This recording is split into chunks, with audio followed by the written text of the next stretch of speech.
Buenos días a todas y todos. Buenos días, reverendo. Buenos días. ¿Me escuchan?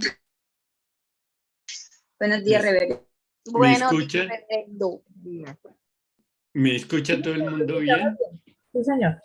Ah, bueno, perfecto. Buen día, reverendo. Un curso sobre metodología teológica quedaría hoy en día totalmente incompleto si no lo miráramos de alguna manera desde la perspectiva de género. Porque hacer teología intrínsecamente tiene que hacerse desde una perspectiva de género y eso tiene muchísimos problemas porque la teología, al menos como la conocemos nosotros hasta hace muy poquitico tiempo, es una teología hecha por clérigos hombres, muchos de ellos monjes.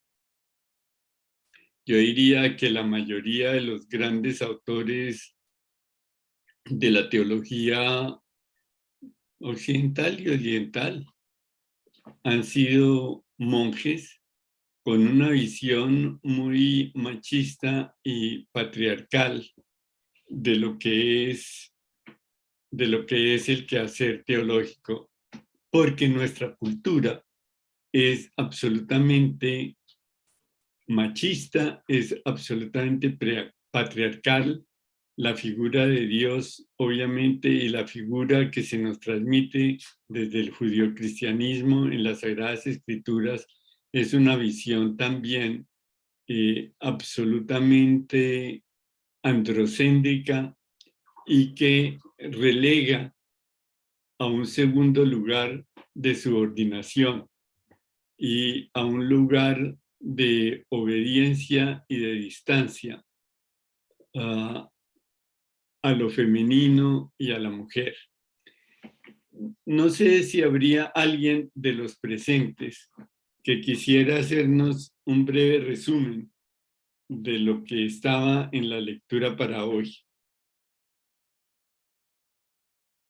¿Alguien se anima?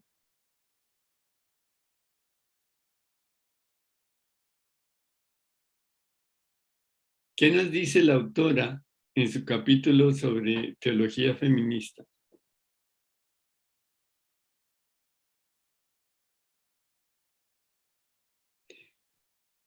Silencio total. ¿Es porque nadie lee? ¿Es porque todo el mundo le tiene miedo a hablar en público a los demás?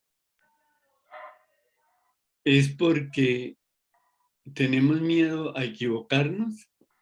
La única manera para corregirnos es si somos conscientes de en qué nos equivocamos y aprendemos de las lecciones aprendidas de la interacción con los demás. Y fíjense una cosa y les hago una reflexión acerca del método. Yo estoy preparado para hablar aquí todo el rato a diestra y siniestra. Pero fíjense que es muy importante el trabajar en equipo. Es muy importante saber que iglesia quiere decir congregación. Y congregar es convocar y es juntarse, es interactuar.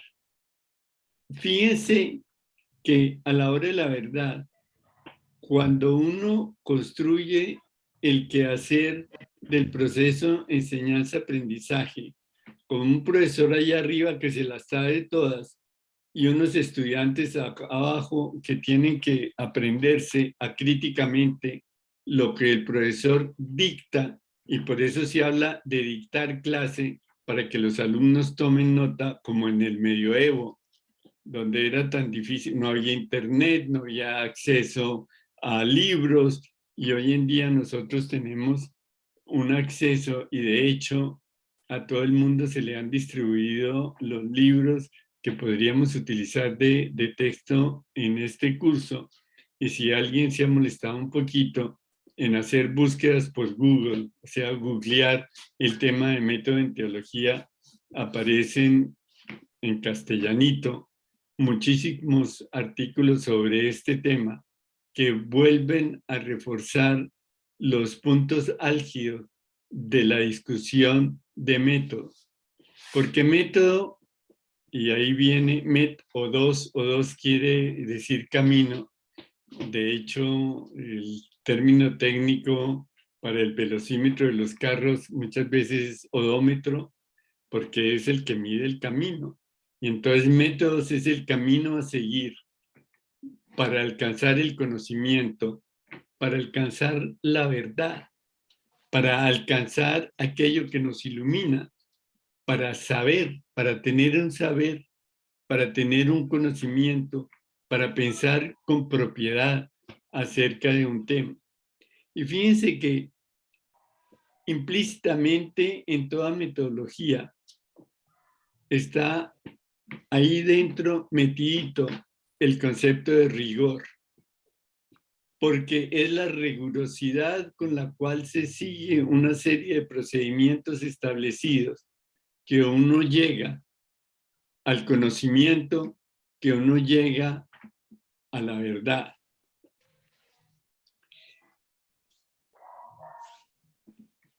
¿Alguien tenía algún comentario? Bueno, empecemos con el tema de... Reverendo, Sí. ante la pregunta que hacía sobre si hemos leído el documento de la teología feminista. El capítulo. O sea, el capítulo, sí, señor. Esto, pues, quería aportar, no sé si pueda, algo de lo que comprendí. Por ejemplo, lo que yo comprendí es que la teología feminista es algo nuevo, que nace a partir de toda esta teología latinoamericana por allá en la década cercana a los 80, y lo hacen un grupo muy, digamos, muy reducido de mujeres que luego siguieron encontrándose y ya pues a nivel Latinoamérica, Brasil y Colombia, que también han sido importantes en este proceso de teología feminista, pues han llegado hasta el punto de que no solamente se existe un patriarcado desde la Sagrada Escritura y la tradición y se han volcado a como a quitar ese patriarcado desde la Biblia y la Sagrada Tradición, y lo han visto que se puede hacer teología desde la perspectiva de la mujer, incluso mirando los relatos de mujeres que están en la Sagrada Escritura. Ha dado bastantes luces para continuar en esa teología. Pues en ese proceso, pues hay que hacer que el hombre deje de esa autoridad patriarcal y entre la teología feminista, como ellas lo lograron adquirir, la teología feminista. Muchas gracias, reverendo. Elizabeth, ¿qué querrías decir? Sí, yo quería decir que en este capítulo se hace énfasis también en que la metodología feminista, en mi concepto, ¿no?, nació de la necesidad de que debe de ser vista la mujer no solamente desde lo sensible, desde la maternidad, sino también como en todos los otros tipos de metodología, como se ve el hombre, desde la racionalidad, para mostrar que es capaz de forjar y de dar objetivos desde la vida, en la vida pública, desde su punto racional, no solamente desde la sensibilidad. Y eso se hizo como más énfasis también en la parte latinoamericana, donde se destacó el papel de la mujer, ver el papel de la mujer desde la Biblia, como ella lideraba también, como ella hizo su aparición y fue a veces ignorada por el mismo patriarcado. O sea, la hicieron a un lado y no le dieron el papel de protagonismo, pero realmente en muchos de los episodios bíblicos la mujer es protagonista, como en el caso de la Anunciación, María es la protagonista. En el caso de Marta y María son vistas como las patronas de la casa, porque no nombran primero a Lázaro el hermano, sino las nombran a ellas primero. Entonces, en esa parte me pareció que ese método hace ese énfasis en esa parte. Mil gracias. Catherine, ¿no había levantado la mano Catherine?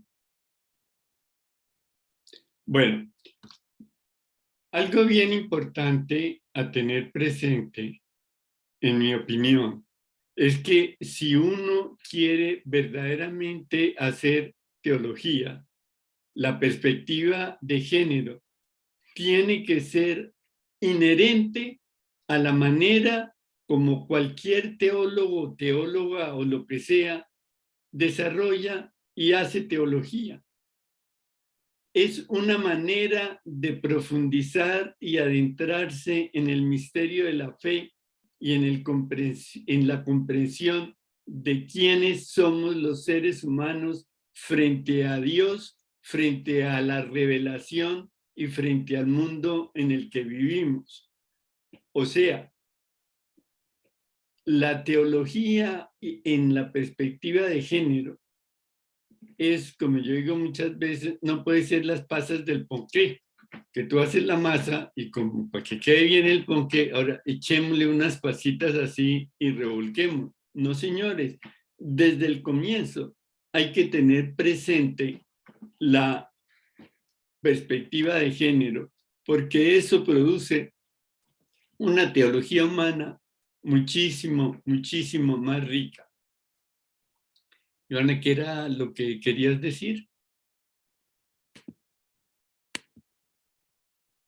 Que veo la mano levantada. Reverendo, sí. Bueno, de lo que no leí todo el capítulo, por eso no abrí mi boca cuando hizo la invitación, pero de lo que leí, hay unas frases que me impactaron y quisiera como compartirlas que verdaderamente me hicieron pensar en mi experiencia. La teología de la feminista habla que se basa en lo inductivo, ¿no? Bajo la experiencia de la mujer, ¿ya? No en la lógica. Y eso me parece verdaderamente muy valioso porque bajo esa puesta en marcha de esa teología en la vida es que vamos a poder hablar, ¿cierto? Y uno como mujer también, pues lo vive. Entonces, mire, dice que lo traigo a colación, el texto textual, la frase textual, perdonen la redundancia. La teología feminista realiza análisis crítico, exploración constructiva y transformación conceptual. Su acción desconstructora se fija en la denuncia y superación del sexismo, principal expresión de la visión androcéntrica que se vive en gran parte de las actuales sociedades. Este no es un fenómeno superficial, ya que la discriminación contra la mujer tiene sus raíces en una antropología patriarcal que asocia el ideal humano al varón. Es un arduo trabajo que tenemos nosotras las mujeres, ¿ya? La teología feminista, la teología de género, tiene que ser liderada por nosotras mismas y eso se hace desde casa, ¿cierto? Eso no solamente se puede quedar en un papel o en las esferas intelectuales. Hay que bajarla a través de la experiencia y hay que educar a las nuevas generaciones en una teología de liberación. Fíjese que la teología feminista dice que es una hija de la teología de la liberación. Tienes absolutamente la razón y de hecho, en el libro de nuestra autora, el capítulo inmediatamente precedente es el capítulo sobre teología de la liberación. Y fíjense que el meollo, el núcleo de la teología de la liberación es a la teología, volverla en la centralidad del Cristo humanado que sufre en los pobres, que sufre en los oprimidos. Y fíjense que es el misterio pascual, que es bien relevante ahora que empieza nuestra Semana Santa. ¿Qué es el misterio pascual? El misterio pascual es, empezando por la Pascua hebrea, es la liberación del pueblo oprimido en Egipto, que Dios lo libera y lo lleva a la tierra prometida, lo saca de la esclavitud de Egipto a la libertad de ser el pueblo de Dios, lo saca de la esclavitud del pecado, y nosotros diríamos la esclavitud del pecado y la muerte en que vivimos, a la vida eterna, a la libertad de los hijos de Dios. Es un paso de la opresión a la liberación. Y entre los oprimidos está obviamente la mujer. Y fíjense que toda teología, que es una reflexión de la fe, es una reflexión acerca de la revelación, del encuentro del humano con lo divino en la persona de Cristo. Y fíjense que en ese sentido, nuestra liberación consiste fundamentalmente en cuestionar el mundo en el que vivimos y las estructuras de poder en las cuales nosotros vivimos.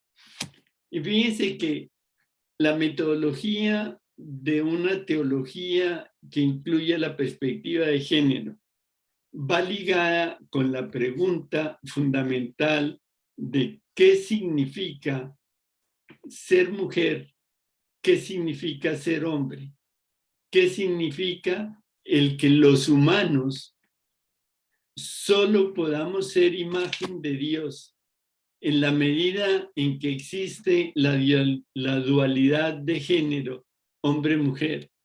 Y fíjense que el texto bíblico del Génesis, cuando habla de que Dios creó a los humanos a su imagen y semejanza, dice que los creó a su imagen y semejanza, los creó varón y mujer, lo cual implica fundamentalmente que la imagen y semejanza en los humanos solo existe en la dualidad de género hombre-mujer. Y fíjense que toda la concepción se convierte, y yo les sugeriría que leyeran un poquito acerca de la filosofía china del yin y el yang. La dualidad hombre-mujer es parte de todas las dualidades que existen como símbolos en el universo en que vivimos. Es la luz y la oscuridad, el frío y el calor, el bien y el mal, arriba, abajo, oriente, occidente. Y por eso, si queremos hacer bien una reflexión acerca de la fe y del sentido de quiénes somos y en el sentido de comunidad, tiene que hacerse en la perspectiva yin-yang de género, de mirar. La complementariedad. Exactamente, exactamente, ni más ni menos. Y fíjense que nosotros hablamos en la intelección de la fe que hace la teología, hablamos de sociedad, hablamos de familia, hablamos de persona, o sea, persona, familia, sociedad. Y fíjense que los conceptos detrás de eso tienen que ver con roles, tareas y con la identidad. Y fíjense cómo la sociedad se encarga de asignar roles, tareas desde una perspectiva de género absolutamente patriarcal, que hace que uno de chiquito en la casa, a las hermanitas de uno le regalan muñecas y a uno le regalan carritos, a uno le regalan tanques, ¿no es cierto? Y a las niñas les regalan ollas. a ningún papá y mamá se le ocurre regalarle al niño una aguja para qué cosa. ¿Por qué razón?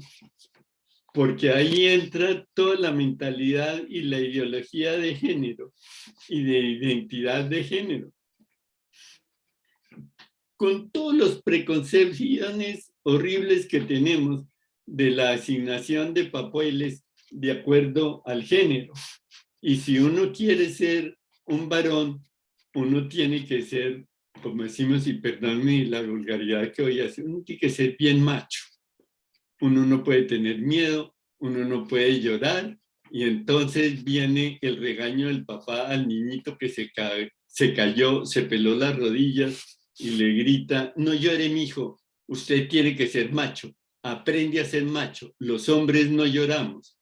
Dios mío, si se cayó, si se peló las rodillas, lo normal es que le duela, y que cuando uno le duela, pues le salen las lágrimas. Y fíjense que lo físico lleva también a lo intangible de los sentimientos. Si a uno le hieren los sentimientos, uno tiene que llorar, y uno puede llorar y ahí no pasó nada. Y entonces fíjense todo el enredo que hay frente a muchas situaciones sociales donde el hombre se pone serio y se queda callado. A lo mejor se pone la cara seria, callada, etc. Las mujeres se ponen a llorar, ¿no es cierto? Nosotros no podemos expresar lo que sentimos. Eso se vuelve exclusividad de la mujer porque los roles identifican los papeles y las identifican las tareas. Y entonces eso hace que, si bien es cierto que a la hora de la verdad los grandes chefs, y hablamos de los grandes chefs, los grandes cocineros, uno no habla de las grandes cocineras, siendo que las grandes cocineras son las mujeres. Pero cuando tú montas un sistema de autoridad y de poder, montando un restaurante, el que tiene el poder en la cocina se lo da a un hombre que es el chef, que es el señor que sí sabe cómo cocinar. ¿Por qué razón? Porque nuestra mentalidad ligada a las estructuras de poder hacen que en una cocina de un negocio la autoridad con poder tenga que seguir siendo el hombre y no lo puede hacer la mujer. Y fíjense cómo todas las cosas las vemos como naturales y las vemos como lo normal. Y fíjense que a la hora de escoger las profesiones, hay todo un sesgo en el hogar que discrimina desde chiquitas a las mujeres. Y cito un ejemplo, además porque gracias a Dios, en los últimos 40 años, 50 años diría yo, ha habido grandes transformaciones. Fíjense lo siguiente, en una casa las niñas podían aspirar a ser enfermeras. Los niños, ningún papá ni mamá va a permitir que su hijo se vuelva enfermero. Los niños estudian para ser médicos, ¿no es cierto? Las niñas para ser enfermeras. Y esa es la absoluta discriminación que va involucrada en la manera como se estructura los papeles y los roles en la sociedad. Y donde hay poder y donde hay posición, eso se considera que es para los varones y no para las mujeres. Cuando yo empecé a trabajar de profesor en la Universidad de los Andes, en la Facultad de Administración, bueno, en la mitad de los años 70, diría yo. Bueno, pongamos que sean los 80, hace 40 años, Dios mío. El número de niñas que estudiaba era el 20%. El 80% de los estudiantes en la facultad eran hombres. Y obviamente de los 15 profesores que habíamos, solo 2 eran mujeres. Y obviamente eso reflejaba todos los roles. Lo que a mí más me impactaba era que en los Andes en esa época se asignaban a las facultades por el puntaje del examen de admisión a la universidad.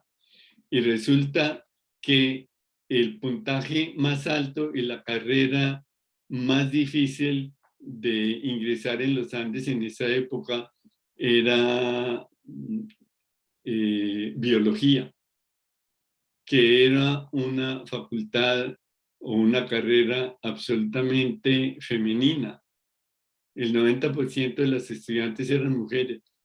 Esas mismas niñas hubieran pasado requete de sobra a ser ingenieras industriales, ingenieras civiles o economistas, administradores, porque en biología el examen de admisión incluía una parte tesa de matemáticas.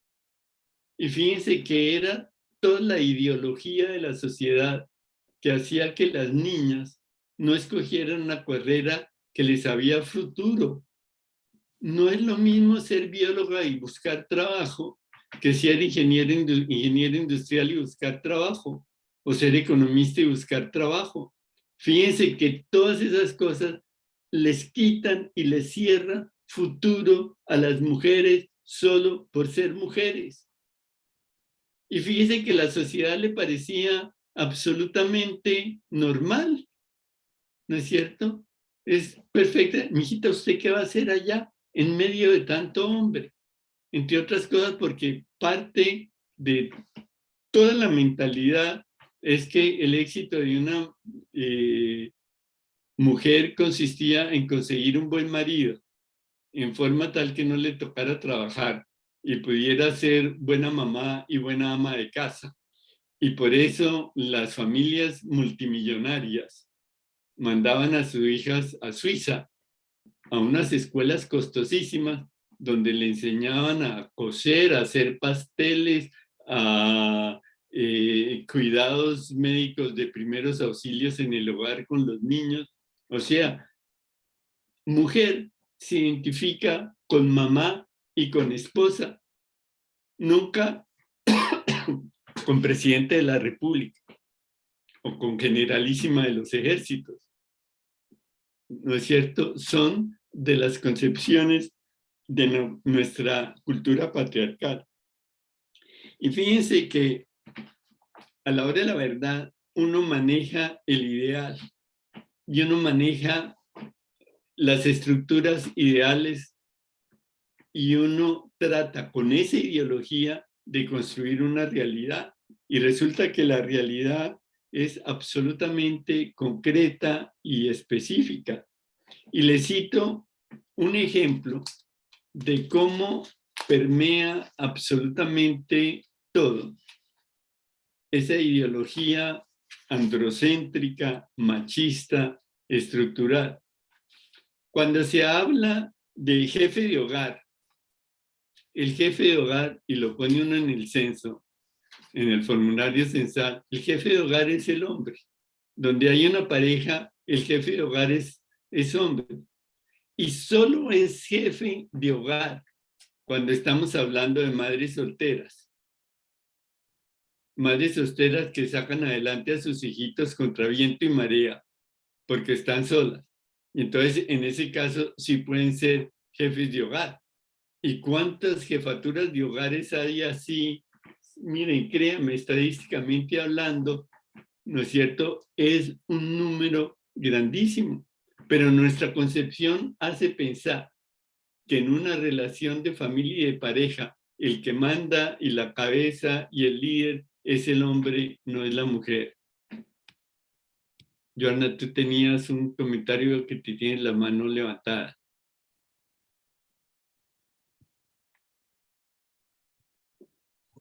Ya pasó hace rato. Sí, prosigan, voy a bajar la mano. Ok, Jaime. Sí, gracias, reverendo. Retomando el ejemplo que usted decía de los chefs, que hoy hay muchos chefs catalogados como muy buenos chefs a nivel mundial y son hombres.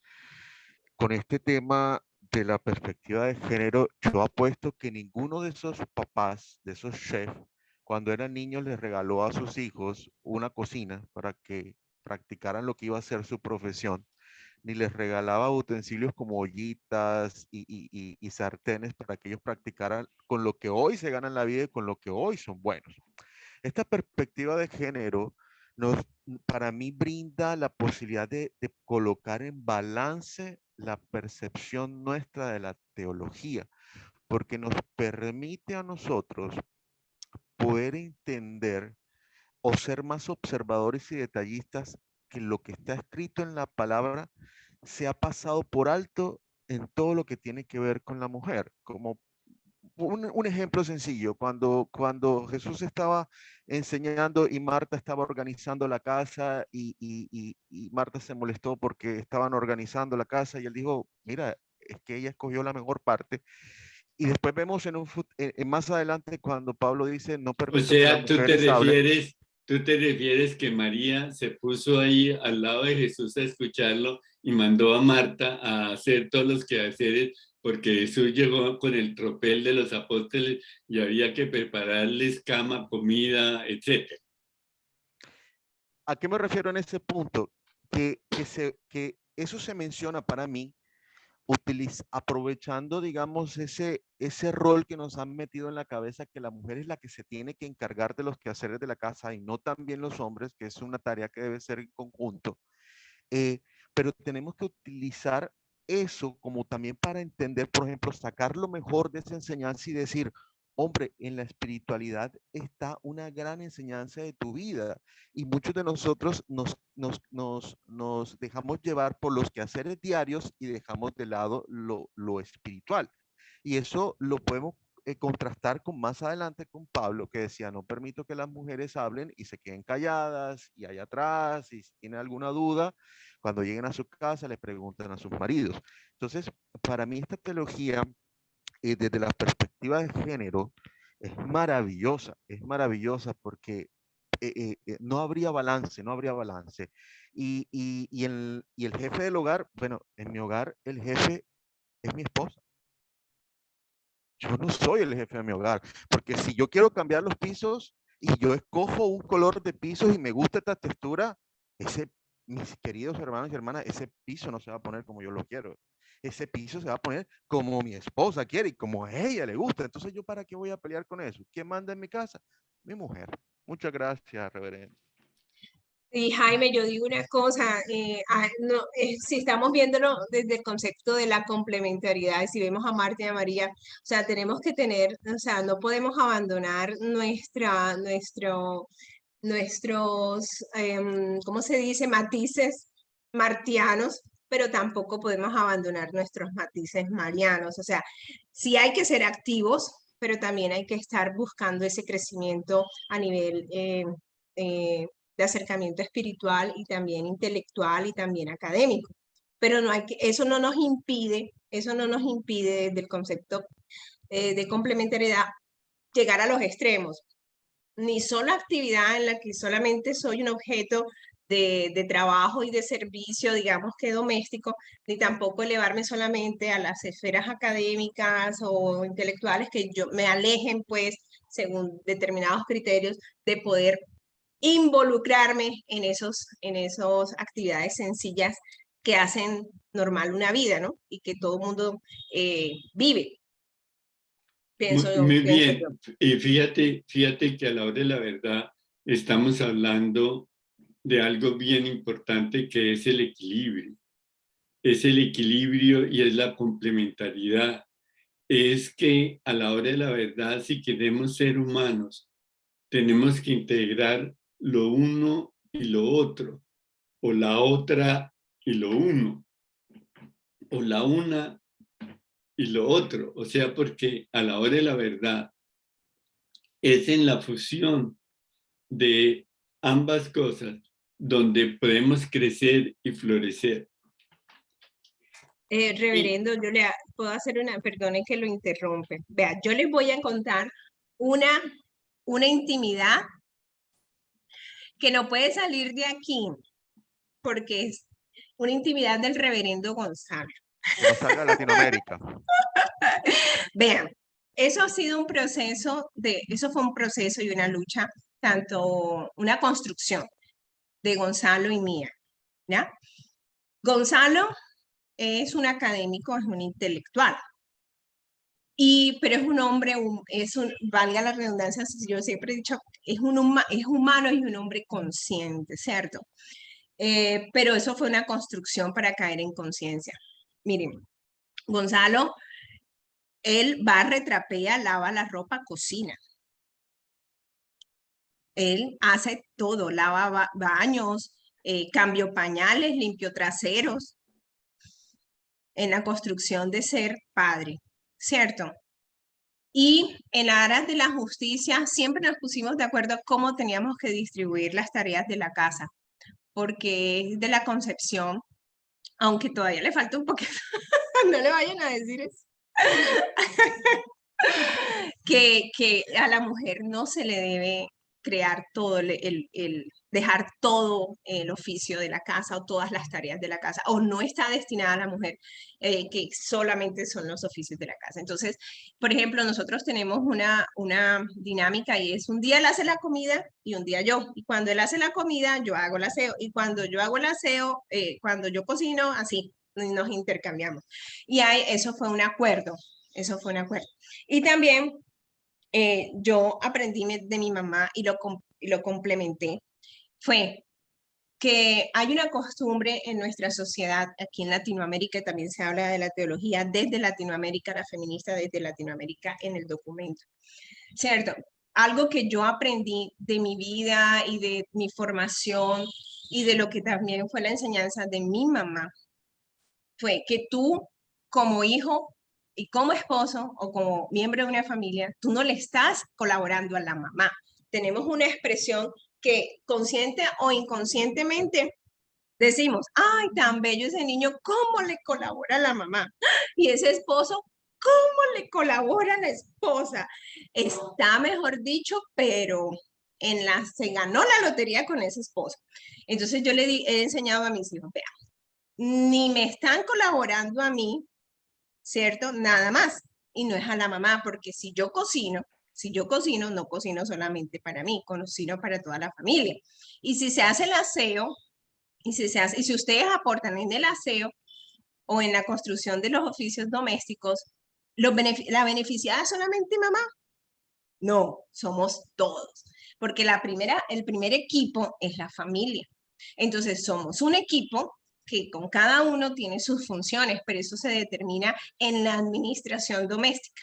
Entonces, eso es una labor diaria y una consecución diaria. Y otra cosita ya para finalizar, porque si no me va a volver la profesora, qué pena, ese no es el punto, es algo que yo he observado también dentro de por ejemplo, la cultura costeña es muy, muy machista, muy machista, muy machista, pero también casi toda Colombia, toda Latinoamérica.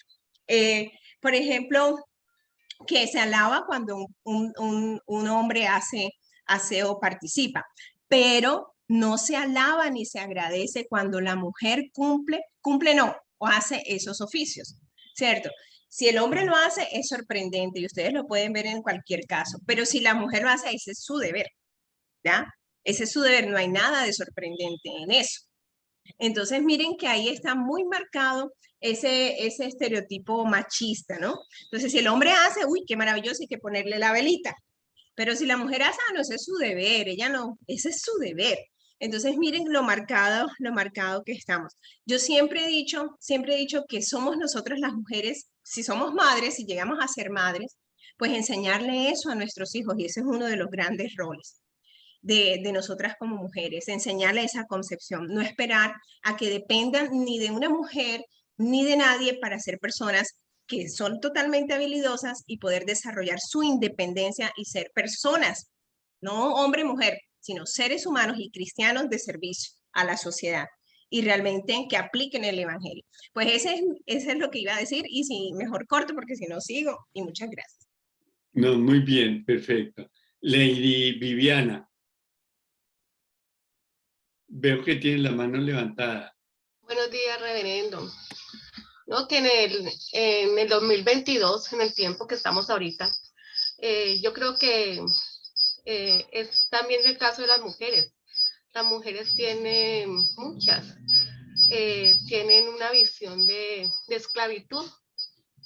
Y no, una mujer conoce, acepta y quiere seguir la palabra de Dios. Porque en todo este camino, la vocación se acepta y se sigue la palabra de Dios. Es una opción de cada una. Trabaja, se educa, se aprende, se medita y llegan a ser teólogas y personas muy desarrolladas. Es que en el rol donde yo trabajo, yo veo mujeres en diferentes áreas que son muy inteligentes. Y en la parte religiosa o católica yo espero esto de una mujer. Mujeres que totalmente salgan adelante y porque tenemos toda la capacidad de hacerlo. La gente, no sé, reverendo Mauricio, le pregunta a usted, la gente tiene un concepto, yo me encuentro que la mujer más que todo una esclavitud de servicio. Sí, nosotras sabemos hacer las cosas, pero no, el servicio no solamente se limita a barrer y a trapear. El servicio también es cuando se da en una ocasión, da su tiempo, aprender bien, enseñar y formar y acompañar a personas. Muchas gracias. Fíjense que ahí hay un tema bien importante que es también toda la reflexión sobre lo personal, lo familiar, la sociedad. Fíjense que en todas esas estructuras que estamos hablando, el tema subyacente son las jerarquías y el poder. ¿Quién tiene poder sobre quién? ¿Quién tiene poder sobre qué? ¿Y qué es lo que hace que exista el poder o que haya el poder y que la autoridad se acepte? Y fíjese que acríticamente, indiscriminadamente, porque la historia de la humanidad es, a la hora de la verdad, una historia androcéntrica, machista. Nunca se permitió hasta tiempos muy recientes que realmente hombre y mujer se hablasen como humanos en pie de igualdad complementarios. Entonces, fíjese que todas las concepciones que nosotros tenemos, inclusive dentro de la iglesia, esto se ve clarísimo en la iglesia romana, pero no solo en ella, también en nuestra iglesia, toda la estructura patriarcal del poder. O sea, nosotros hablamos del padre, que es el señor, que es el dueño, que es el marido. Y fíjense que lo que históricamente fue, y solo hasta muy reciente, se cambió eso.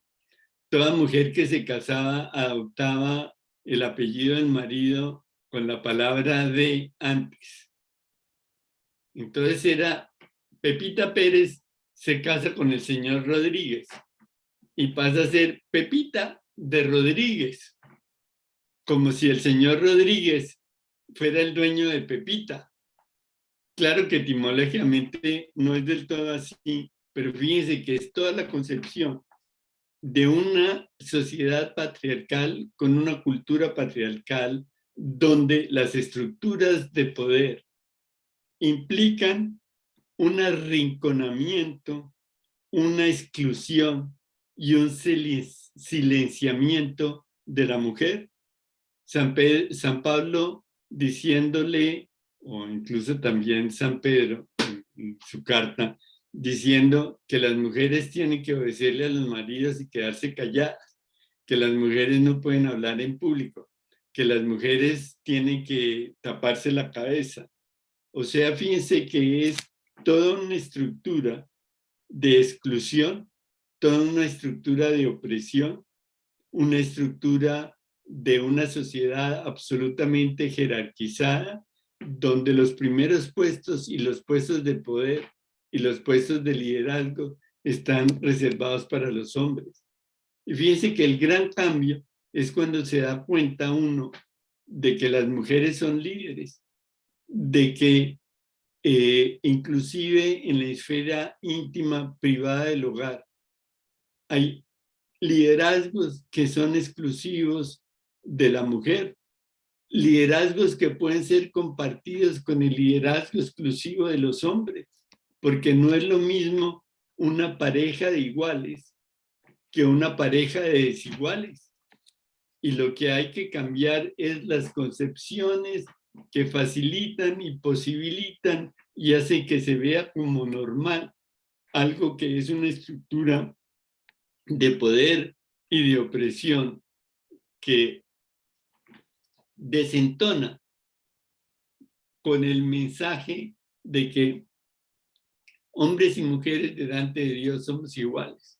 ¿Por qué razón? Porque la manera como hablamos acerca de Dios es una manera absolutamente patriarcal, masculina, Dios Padre, Dios Hijo, Dios Espíritu Santo, donde no se mira en la Trinidad y las relaciones entre ellos, sino se mira todo desde la perspectiva absolutamente androcéntrica y machista en la que hemos construido nuestra teología.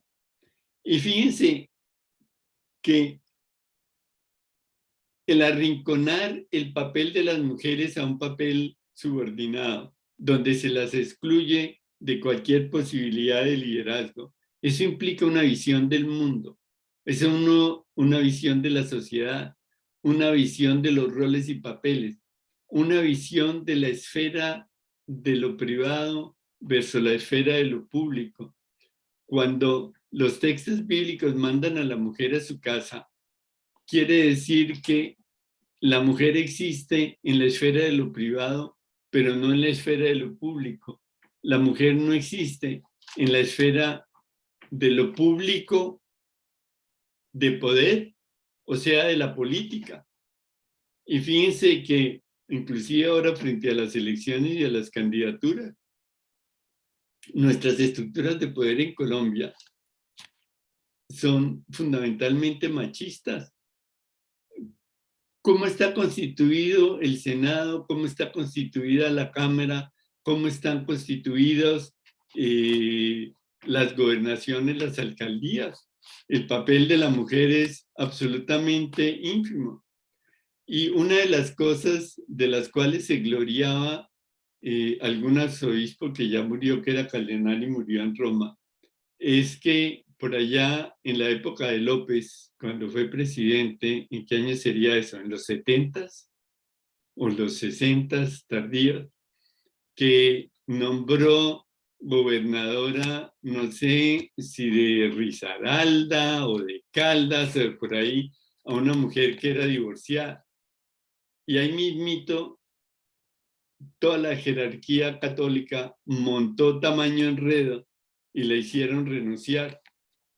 Por la misma época, había muchos gobernadores hombres que también eran divorciados. Silencio total, ahí no pasó nada.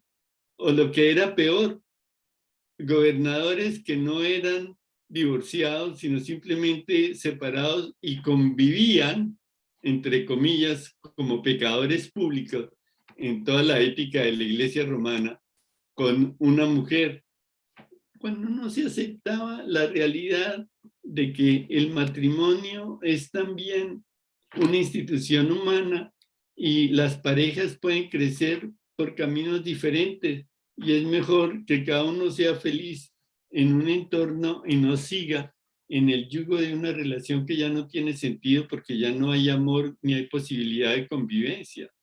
Entonces fíjense que hay muchísimas cosas que en la cotidianidad se resuelven de manera diferente si uno tiene una perspectiva amplia donde uno mira que no solo somos racionalidad, no solo somos saber tomar decisiones y mandar, sino también la afectividad, la ternura, los sentimientos hacen parte del ser humano y de la misma manera que hay una racionalidad racional.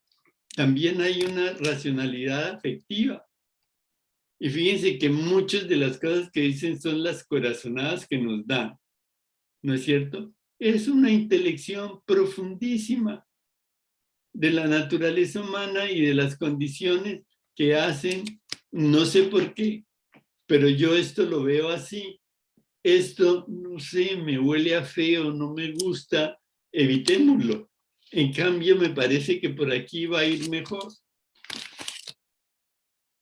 Porque la totalidad permite tomar mejores decisiones que las decisiones basadas únicamente en la mera racionalidad, sin mirar hacia el corazón, hacia el instinto, hacia lo intangible. Entonces, fíjense que las visiones que tenemos del mundo y de los papeles de cada uno nos llevan a tener actitudes. Y las actitudes son cosas que nosotros inconscientemente hacemos o no hacemos, pero que a la hora de la verdad están absolutamente prejuzgadas, que están llenas de prejuicios, prevenciones, discriminaciones, que a la hora de la verdad nos empobrecen. Y las actitudes, obviamente, se traducen en conductas. Si yo pienso, tengo la visión y tengo la actitud que mi rol en mi familia es, bueno, yo ahí gano mi sueldito y pago las cuentas, pero yo llego a la casa es a apoltronarme y a que me sirvan, porque yo soy padre, señor, dueño, marido. Y en la casa soy el rey que no mueve un dedo para nada. Fíjense que eso hoy en día es perfectamente inaceptable, porque los quehaceres domésticos hacen parte de la cotidianidad y la cotidianidad hace parte de la vida.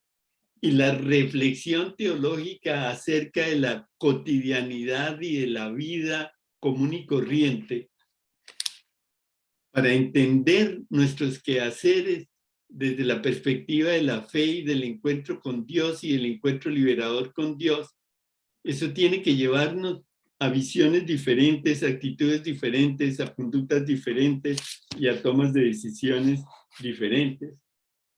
Y fíjense que el gran descubrimiento de una metodología teológica que incluye la perspectiva de género es no silenciar aquello que nosotros discriminamos como lo femenino.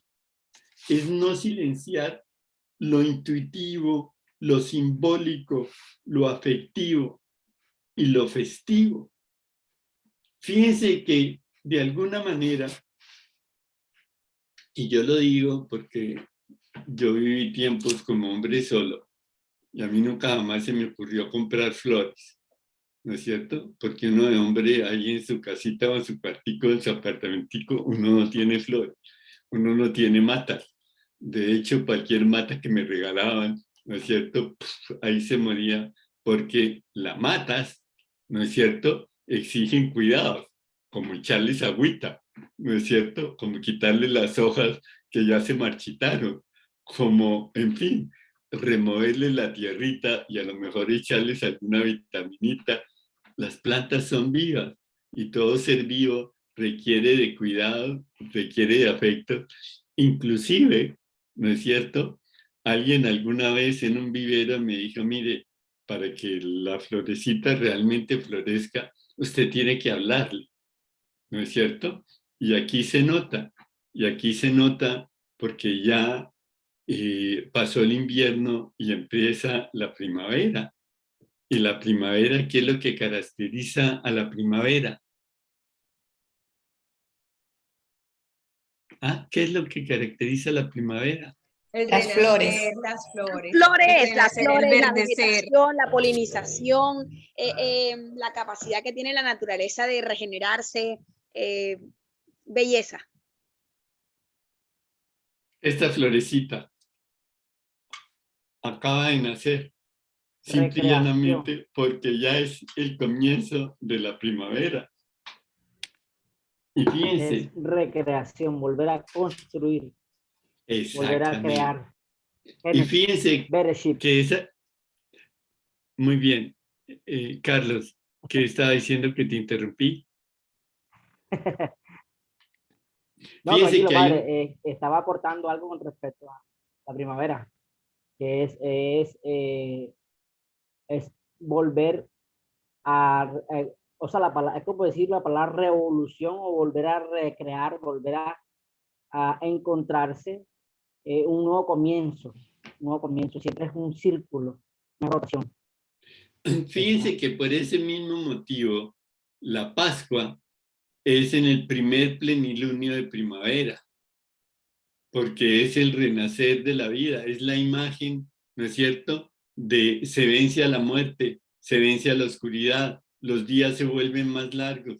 Eso lo siente uno donde hay estaciones, y es el renacer de la vida. Y fíjese que hay una canción a la Virgen María de Mayo Florido.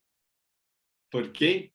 Porque abril es todavía, hay como el comienzo de la primavera, que es a finales de marzo, pero ya en mayo están todas las flores ya nacidas, ya están como en Colombia, que siempre hay flores.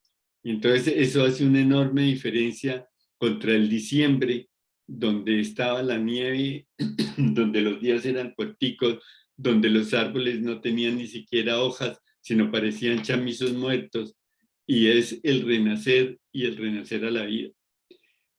Y fíjense que todas esas imágenes, todo eso nos hace repensar que parte del quehacer teológico consiste en utilizar toda la riqueza de las imágenes, toda la riqueza de las perspectivas, para tratar de comprender quiénes somos, qué significa la revelación de Dios para nosotros, cómo podemos entender el mundo, cómo podemos entender la sociedad en que vivimos. Y la cuestión más importante es que la teología no es exclusivamente un saber abstracto y teórico, sino es ante todo una guía de cómo vivir en la cotidianidad nuestra fe.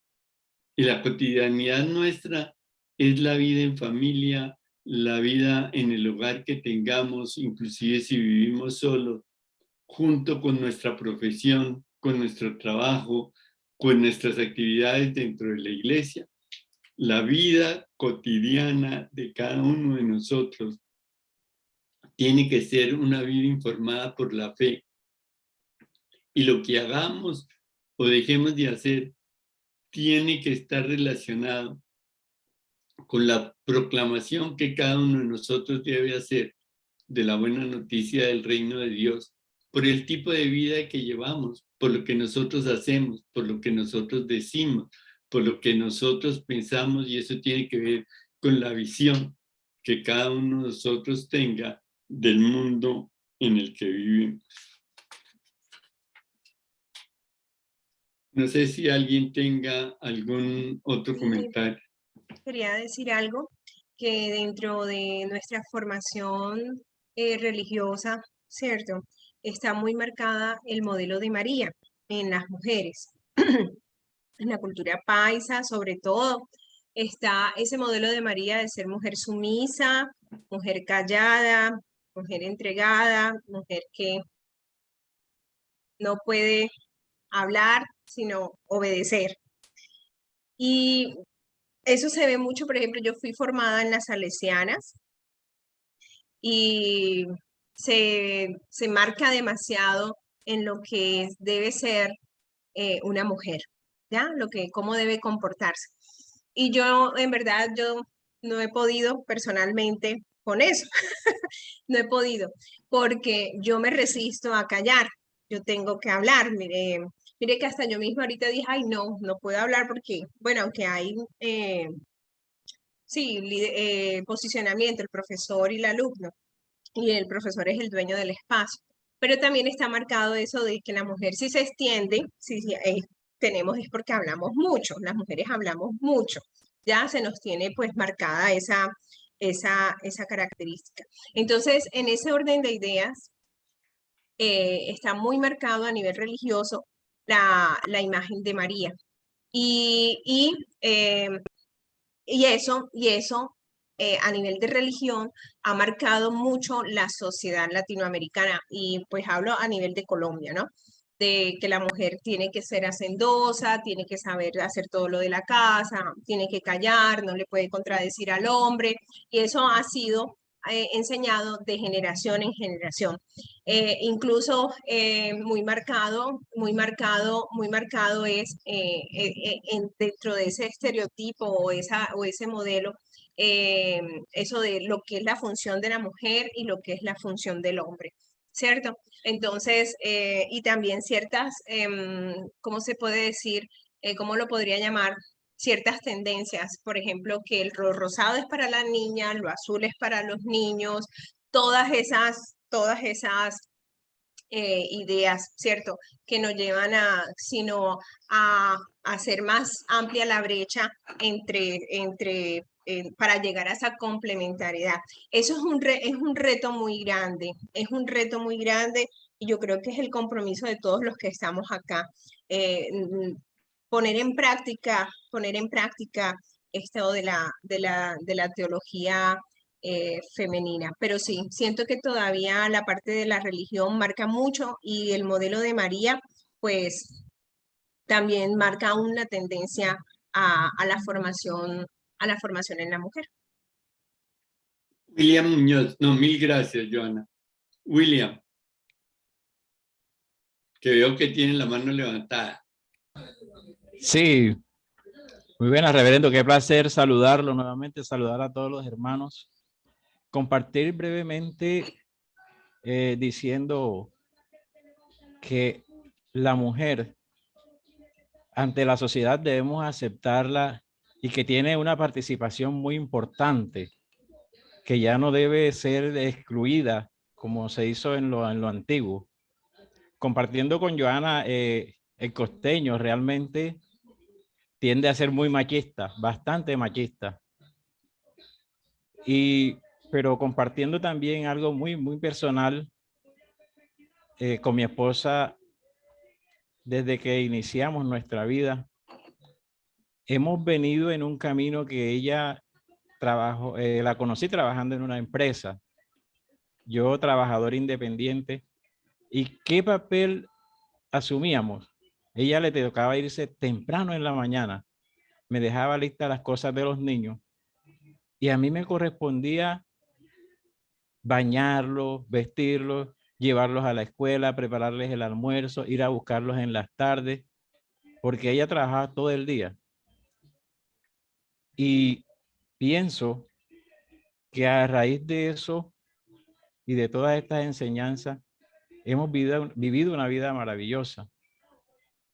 Esto ha sido de aprendizaje para nuestros hijos, que hasta la fecha, ya el mayor tiene 24 años, el menor tiene 22 años. Mi esposa surgió como un problema de la empresa, sus manos, problema de túnel del carpo, perdió movilidad en las manos y con mis hijos le contribuimos con los quehaceres de la casa, porque ha perdido movilidad y hoy en día cada uno llega el momento en que dice, no, hoy yo voy a cocinar, hoy yo voy a lavar, hoy yo voy a hacerlo, a trapear y a barrer. Nos compartimos los quehaceres. Ella, lógicamente...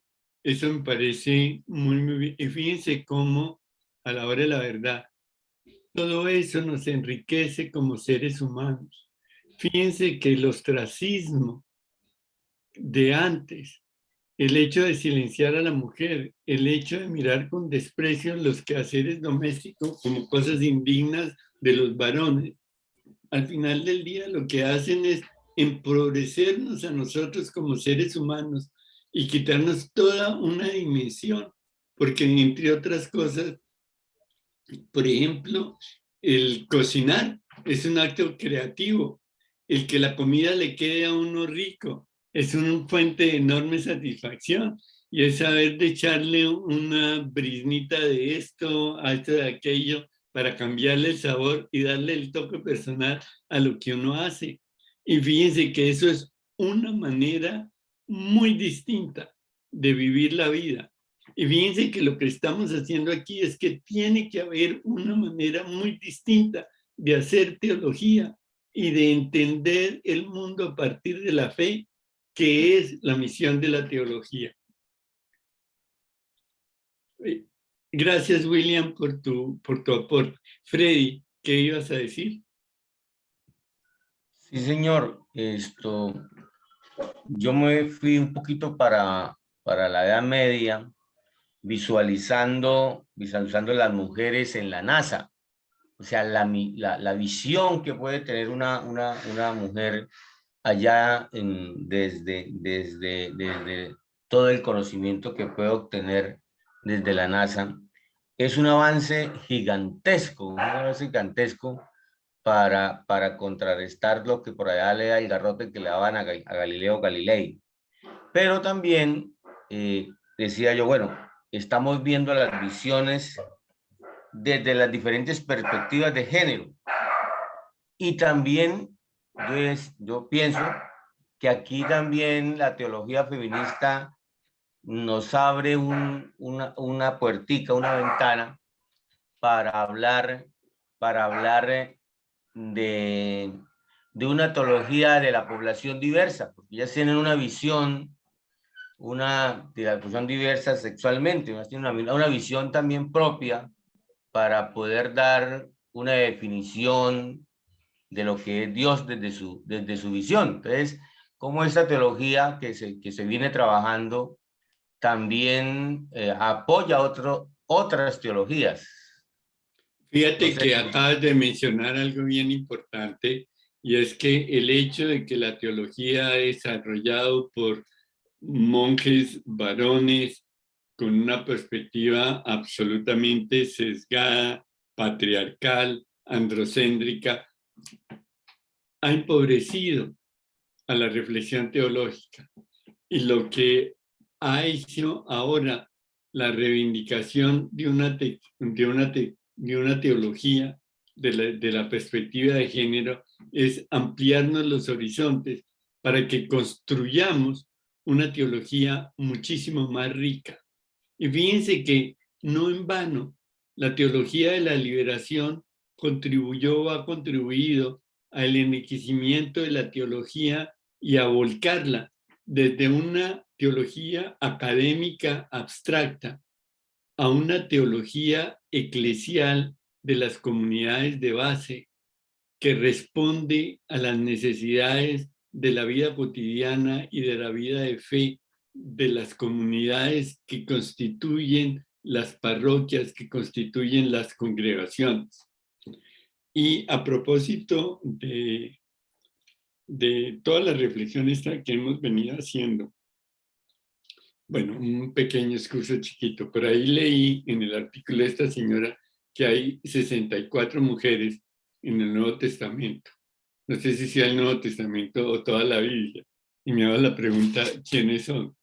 Ni me hago idea ni tenía idea de que fueran tantas, ¿no es cierto? Yo tenía un grupito por ahí como de 5 o 6, que entre otras cosas, fíjense, que es algo que a mí desde chiquito me impactó, y es que cuando nuestro Señor resucita, quienes primero reciben el mensaje de la resurrección fueron las mujeres.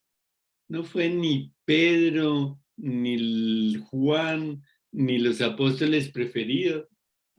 Fueron las mujeres anónimas que fueron al sepulcro y encontraron el sepulcro vacío, y fue a ellas a quienes se les aparecen los ángeles y les dicen, miren, lleven este mensaje a los hombres que desaparecieron, ¿no es cierto? Porque cuando llegó la hora dura de la persecución, fueron los primeros en salir corriendo con Pedro a esconderse. Llévenles el mensaje de la resurrección. Y fíjense que cuando uno mira episodios en el Nuevo Testamento, hay un papel protagónico de la mujer que nosotros silenciamos y nunca quisimos ver. Es la mujer la que lidera a la iglesia en muchísimas situaciones. Entonces, eso me lleva a mí a la pregunta siguiente, que me parece no trivial, y es, nosotros en nuestra diócesis, en nuestra iglesia de Colombia, ¿cómo vemos el rol y el papel de la mujer en nuestra comunidad eclesial? ¿Cuáles son los pasos a seguir? ¿Cuáles son los retos que tenemos como comunidad de fe frente a papeles de hombres y mujeres miembros de la iglesia? ¿Qué se les ocurre? Porque fíjense que ese es uno de los temas que a mí me parecería bien importante que ustedes tomaran como trabajo de fin de curso. Porque es una reflexión teológica acerca de la iglesia y es una reflexión desde la perspectiva de género. Es una reflexión que debe hacerse con la metodología teológica que hemos tratado de mirar en estas 4 sesiones que hemos tenido. Soy todo oído para opiniones.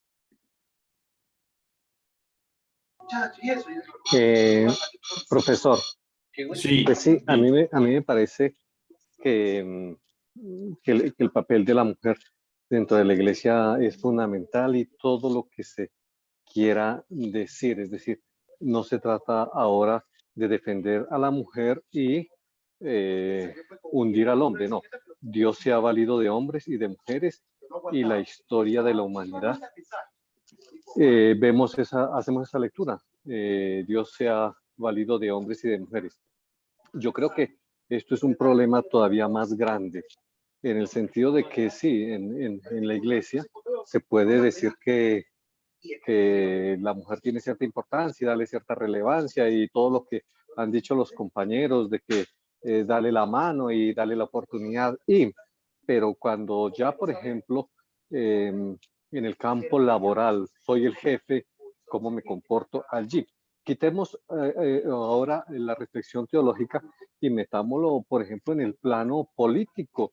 Miren cómo los grandes del mundo le hacen el feo a la presidenta de la Comisión Europea. ¿Cuál es el pecado de esta mujer? Quizás por ser mujer, quizás porque no se hace entender, pero le hacen el feo y es la única Úrsula von der Leyen que le hacen el feo y es la que lleva el liderazgo. Entonces, yo creo que eso no es cuestión de teología, es cuestión de hábitos naturales de la humanidad.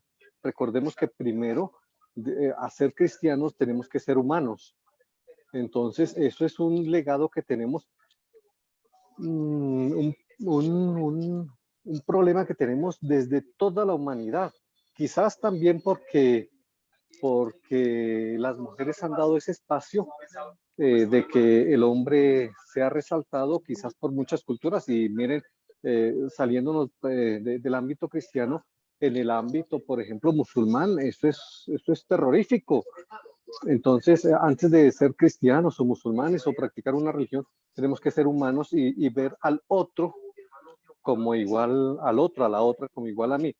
Muy bien. Alguien tocaba el tema de género, por ejemplo, de los LGTB. Eso sí que es peor. Muchas gracias. Muy bien. ¿Alguien más? Reverendo, pero el papel de la mujer en la iglesia, ¿pero actual No, fíjense que a lo que yo voy es a lo siguiente.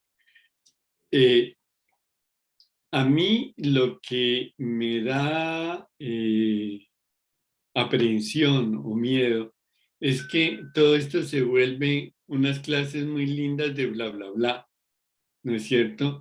Y hacemos divinamente el bla, bla, bla, pero ¿esto en qué se traduce? ¿Esto en qué nos cambia? ¿Cómo nosotros reaccionamos a lo que nosotros estamos reflexionando? No puede ser, ¿no es cierto?, que pasemos por aquí así como la luz, sin quebrarse ni mancharse, o como el cuento de los 3 días de ejercicios espirituales. El primer día, gloria al Padre, el segundo día, gloria al Hijo, el tercer día, gloria al Espíritu Santo. Se salía de los ejercicios, entonces era como era en un principio, ahora y siempre, o sea, ahí no pasó nada. Entonces, todo el reto es nosotros, después de este tipo de reflexiones, ¿qué es lo que vamos a hacer? Lady Viviana, veo que tienen levantada la mano desde hace tiempos. Sí, reverendo, pues mi opinión es esta. Yo sí me di la oportunidad de conocer a nivel católico religioso las monjas de clausura y las que no son de clausura. Y de ellas aprendí muchísimas cosas. Nada más las visité, ellas me dieron esa oportunidad. Mujeres que tienen una vocación, que tienen una labor, la madre superiora administra, ¿sí? Y en su rol de vida, yo veía y observaba y analizaba la vida de ellas. Y me parecía muy bueno, yo la respeto muchísimo y yo creo que de todas las personas que tienen alguna vocación, las diferentes formas católicas, se deben analizar y se debe tomar lo mejor. De la Virgen María, mi opinión, pues es la mujer más hermosa que ha existido. Dios la escogió. Pero para mí es la mujer más hermosa. Ninguna llega a parecerse a ella. No, es escogida por Dios. Todas hacemos el intento de acercarnos. Y el rol de la mujer católica anglicana en este momento, pues es eso, es tomar de todas esas personas que conocemos, que de verdad llevan una vocación, y aplicar lo mejor. No es engrandecernos, no crean eso. Es ser personas normales, porque nosotros vamos a personas normales a enseñarlas. Es la mujer sí debe capacitarse, porque enseñamos a personas humanas, a comunidades pequeñas o grandes, las enseñamos. Debe ser mujeres con capacidades, con muchas capacidades. Dios nos da capacidades y dones a todas. Entonces, muchas son las llamadas, pero ¿quién quiere decir, Señor, acepto y lo sigo? Y dar siempre un testimonio. Es que la palabra testimonio se dice todo. Muchas gracias, reverendo. Julia Andrea. Reverendo, buenos días. Y a todos, buenos días. No, aquí hay como un poquito de todo. Yo creo que incluso se relaciona con un comentario que yo hacía sin saber que correspondía leer este capítulo de hace 8 días. Y es muy claro lo que usted dice, que y eso es como todo, ¿no? A todo aprendizaje toca ponerle patitas para que sea algo realista y no se quede solamente en conceptos teóricos, que a nivel teológico, hay mucho, mucho, mucho. Yo creería, empezando por acá, que falta mucha formación todavía teológica, en el sentido de que a veces yo siento que nos vamos como por las ramas, ¿sí? Es decir, me parece que falta un poquitito más de rigor teológico a la hora de saber fundamentar la fe. La fe, evidentemente, va acompañado con las obras, como dice la Sagrada Escritura, pero en relación, pues, en lo que usted preguntaba, por ejemplo, ahí aparece, bueno, la hermenéutica de Elizabeth Schussler, no sé si se pronuncia así. Yo siento que falta más formación teológica feminista, formación teológica masculina, habidos y por haber hay muchísimo, pero me encantó lo de la hermenéutica de esta mujer de Elizabeth, porque precisamente una de las cosas que ella dice se basa en la Sagrada Escritura. La Sagrada Escritura es como el fundamento de todo, pero cuando uno se detiene a leer, pues la mujer prácticamente la quieren borrar del mapa en toda lectura teológica bíblica, ¿no? De hecho, para mí es muy importante bueno, como los pasos que ella dice, y primero que nada dice la sospecha ideológica, ¿no? Como que mirar de los textos que sí y que no puede llegarse a considerar opresor o liberador. Considero yo que desde el punto de la Sagrada Escritura la mayoría de cosas están más en el sentido opresoras a la mujer, porque pues ciertamente Jesús ya en el Nuevo Testamento trata a la mujer con mayor dignidad, cosa que en el Antiguo Testamento prácticamente la borra, ¿no? A nivel histórico, por ejemplo, me parecería que incluso es una sugerencia para que tuviésemos también formación teológica feminista, a Elizabeth y bueno, al set en general, pues que estudiásemos un poquito más de historia sobre la mujer, el papel que ha tenido la mujer en la iglesia, porque cuando uno lee las primeras comunidades cristianas, pues muy chévere todo, que por ejemplo las mujeres fueron las que le financiaron a San Pablo, ¿no? Las misiones a San Pablo, y eso es como, por ponerle un nombre diplomático, es como la cuota rosa, de decir, aquí ponemos las mujeres muy lindas, muy queridas, pero por ejemplo, hay una iglesia en Roma, la Basílica de Roma, creo que es de Práxedes, que ahí se puede, por ejemplo, mirar, a mí me encanta el arte, está Práxedes, Prudencia, la Virgen María y Teodora. Es una obra que incluso la quisieron borrar, aparece incluso que a Teodora aparece episcopa y le quisieron como maquillar, como decir, estas mujeres ni de fundas, pues que aparezcan. Entonces me parecería oportuno que también tuviésemos formación teológica histórica del papel que ha tenido la mujer a lo largo de la historia, y evidentemente empezar a leer teólogas bueno, yo por lo menos sigo teólogas, hay un grupo de teólogas, se llaman así, teólogas españolas, que tú encuentras de todas las denominaciones. Lo que es una opinión personal, lo que no han logrado conseguir los hombres a lo largo de los siglos, las mujeres sí lo logran. Es decir, que hay puntos en común, encuentros. Hay muchos encuentros donde estas mujeres dialogan de cómo se puede mejorar la teología en general, cómo contextualizarlo en el aquí y en el ahora, y cómo beneficiar pues a la iglesia cristiana en general, no solamente como con una denominación, porque pues a veces yo también siento que es como que este pedacito es lo mío, cuando en esencia estamos llamados a evangelizar. El centro es Cristo mismo, y se supone que eso es lo que vamos a celebrar ahorita, ¿no? Rememorar esto, la resurrección de Jesús, Jesús resucitado. Entonces, no sé, me parecería que la formación todavía le faltaría. Bueno, es como mi humilde opinión. Julia Andrea, tú te refieres a Elizabeth Chisler Fiorenza.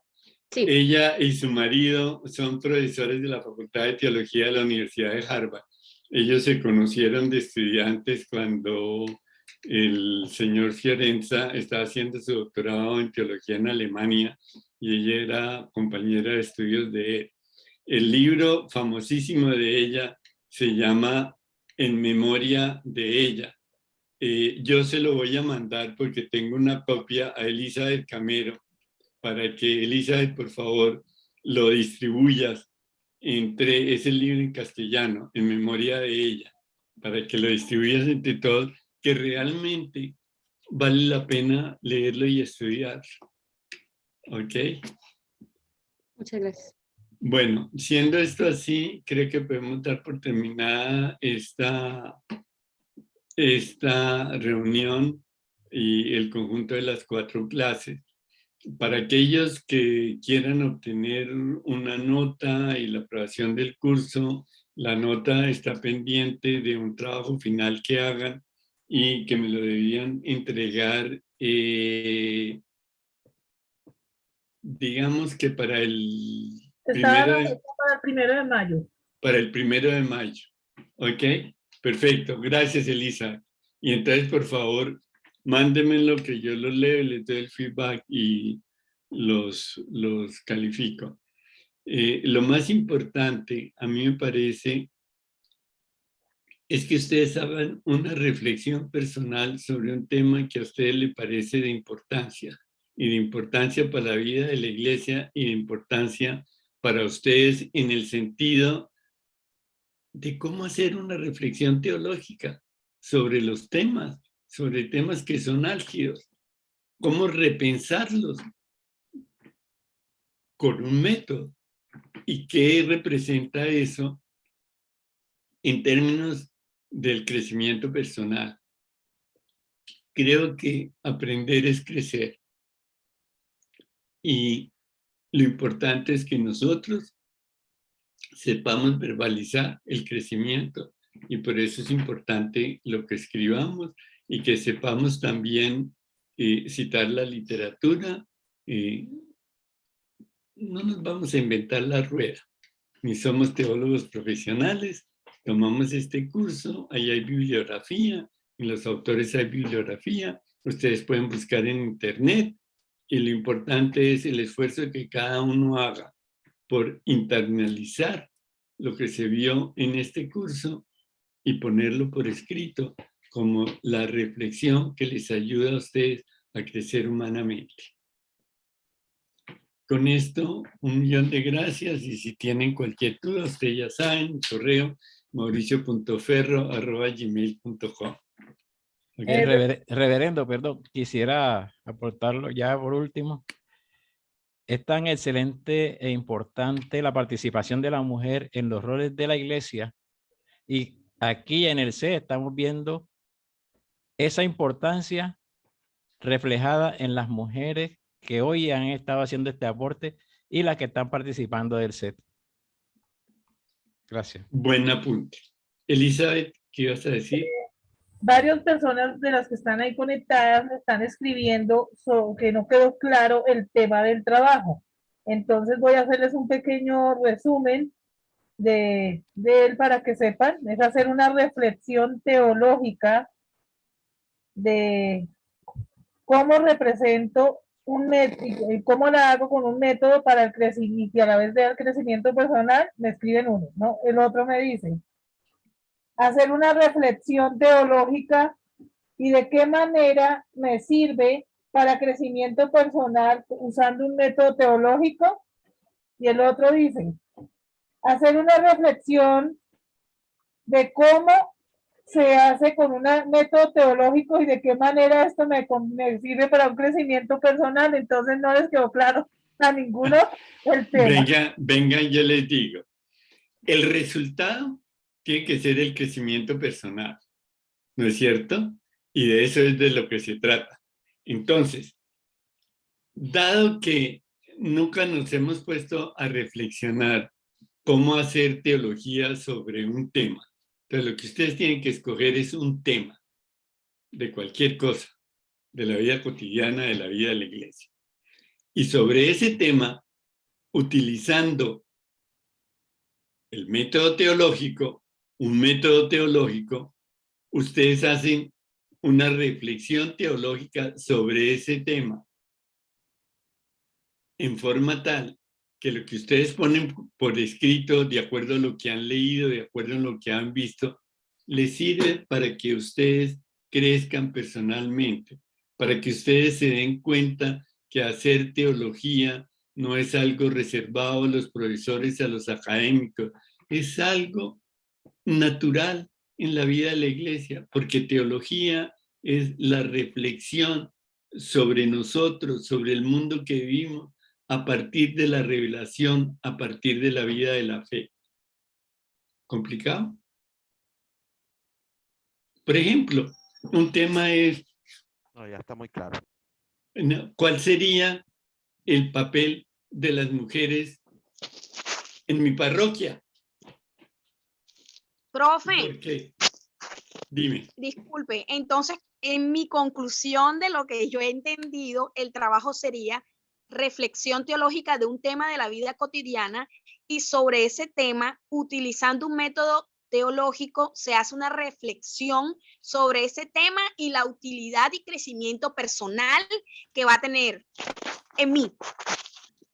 Lo de la utilidad y crecimiento personal te lo guardas para ti mismo. Lo importante es lo que tú dices, la reflexión que tú haces sobre el tema. Ok. Muchas gracias, profe. Ok. ¿Listos?